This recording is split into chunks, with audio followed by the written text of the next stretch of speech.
everybody, this is Peggy for Cropstop.com, and today I want to show you how I made this card. Is that too stinking cute or what? I'm going to show you the brand new Sizzlits that are out.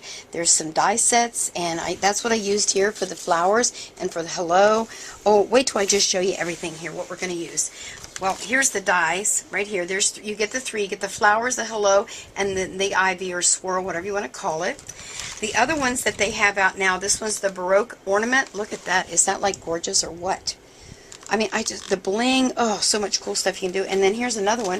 These are just called decorator icons. So there you are. Those are pretty cool too. You know, these would be great in scrapbooking for embellishments too. Oh well, we're going to have to see. Those are in another video. This one we're going to do, this one here is called the Hello set. Makes sense, right? Hello. So let me show you some of the things I'm going to use. I pulled out my alterations folders. These were the book cover ones. There's a round one and a square. I actually ended up using the square one. I thought that looked pretty good. So I'm going to use that. I'm going to use these twinkling H2Os. They call them Twinkies. Some people do. That's what I call them anyway. So I'm going to use those, and I store mine on old CDs that I got. You know how they send them in the mail, so I glued mine on there. I saw that on the internet and took that idea right with me and did it. I use my Score Buddy always, always, always. And then I'm going to use my tweezer bees because that's easier to use. My scissors. I'm going to use some paint brushes, and then I'm going to actually use the Copic multi-liner. And then this is a white marker pen. You can use any of those, would work. So let me clear some things off and let's get started. Now, these are the dies. You're going to get 3 of them in that set. So as I said, one will be the vine, one will be the flowers, and one will be the hello. Now, to use these, I'm going to use my Cuddle Bug. Let me scooch over there a little bit so you can see. Try not to be too jerky. There we go. And I'm going to be using the A plate and the 2B plates. And you're going to do it with the gray side up. And you always want to do that when you're using the little Sizzlits. Now, for this particular card, I decided I want to use my twinkling H2Os, and I wanted to do it with texture paper. The only texture paper I have, which I think works absolutely perfect with H2Os, is a watercolor paper. Now, mine's a cold press, and I forgot what, oh, it's a 140-pound weight. You can get this at any art supply store, but it gives you a really cool texture, so I am going to use that for this card. You can use the twinkling H2Os on regular cardstock, and I'll give you a little hint on how you do that when we get there.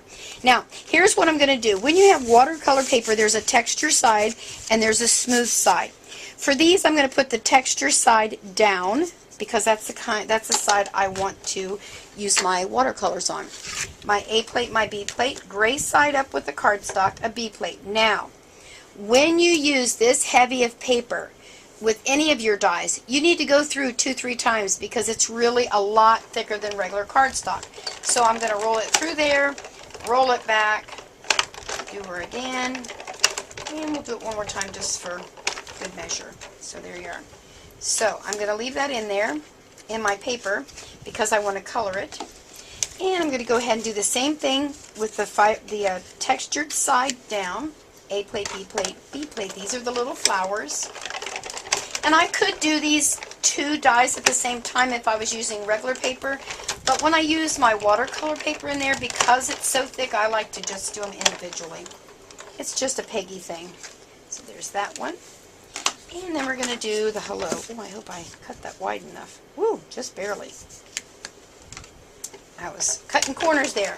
Now, I know you all know how to roll your Cuddle Bug. Now, obviously, you can use these with your Vagabond. You can use it with your, oh, what's the other one? Oh, my brain just went. Big Shot.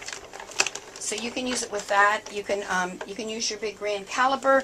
You just want to use whatever sandwich they tell you to use. Now, let me clear this off and we'll get busy coloring. Okay, what we're going to do here, when you're using your H2Os, and again, I used an old CD and I used some E6000 glue and I glued these on here. Now, what you want to do when you're using your H2Os here, you want to go ahead and fill each one of those little things with water, and that's going to give it time to start activating. These things will last you forever, I'm not kidding you, because they're like these little cakes of paint, and the pigment in them is just awesome. So I'm going to use that one the most probably. And I can stack them. Always have yourself a rag close by. Okay. Then I've got my little cup of water and my little paintbrushes. These are watercolor paintbrushes, so they work pretty well.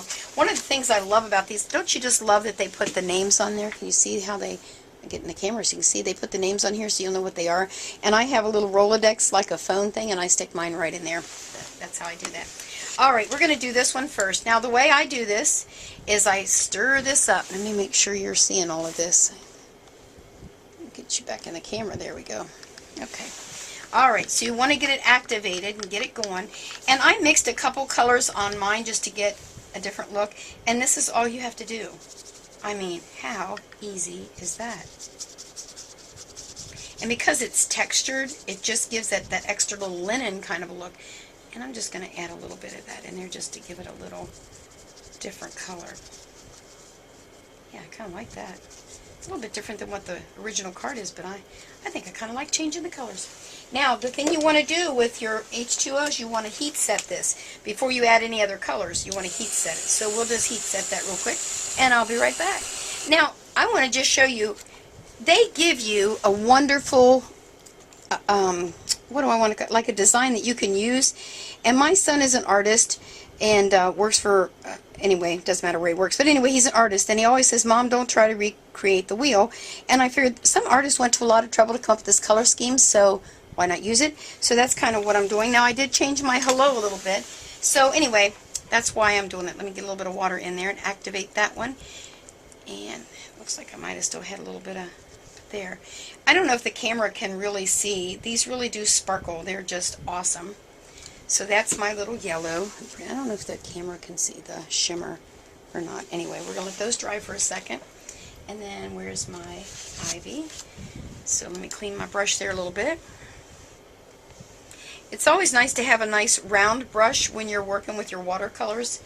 I like it better myself. Now on this one, I'm just going to do the same thing, kind of color over it. Put a little more water down in there.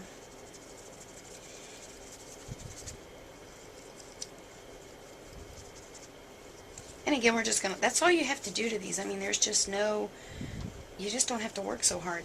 And I think, what did I do before? Did I add a little bit of blue to get a little darker green? No, I don't think that was it. So I'm just, I didn't like that. I have to clean my brush. Come back in and put some more. Get that reactivated. Oh my goodness. Gotta save that. Well, you know what? After I wiped it off and came back in, it did kind of make it a different color green.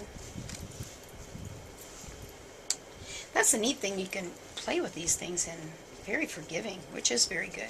Alright, so you get the idea how you can change the color a little bit there. If you're really into art stuff and you know mix this color and that color, well, that's a good thing because you'll do much better than I do.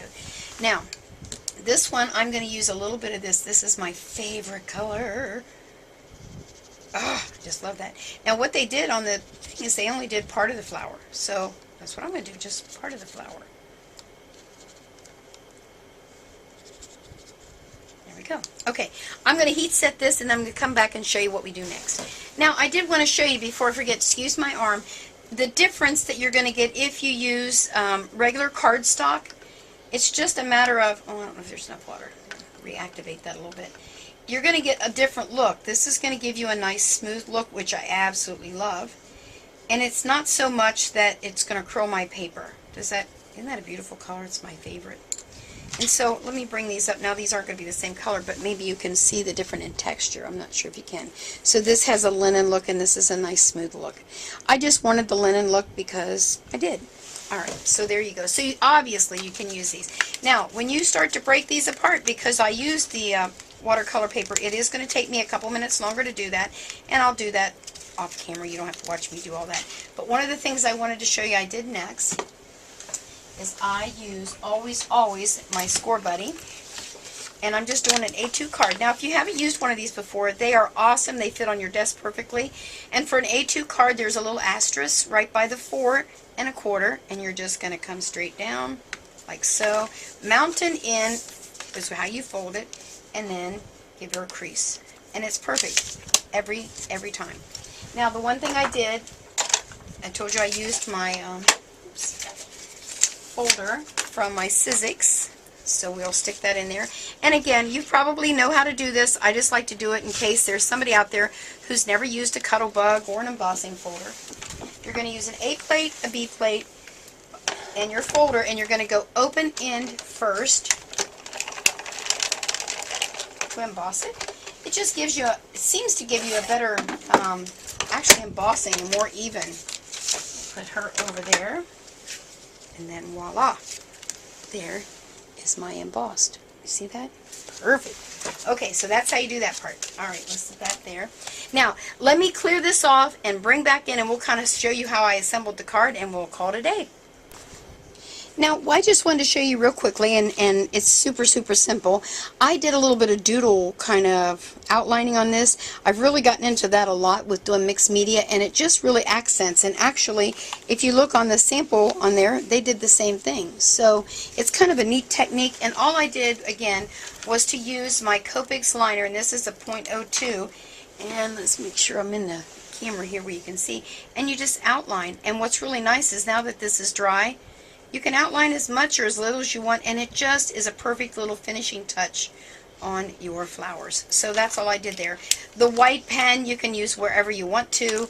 You know, it's just kind of everybody's own thing. Now, what I did do on my card, just to show you how quickly it went together, I'd used pop dots here on my vine to give it a 3D look. Right here, it kind of gives you the idea that it's a 3D. And then I just went ahead and I used my Scott's Quick Dry Adhesive, put my little circles in the center of my flowers, and I did the same thing on my hello and added a little bling, and I called it a card. So there you are.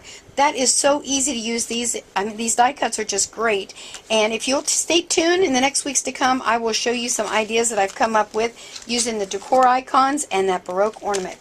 So make sure to stop over to Crop Stop and tell them Peggy sent you. Bye!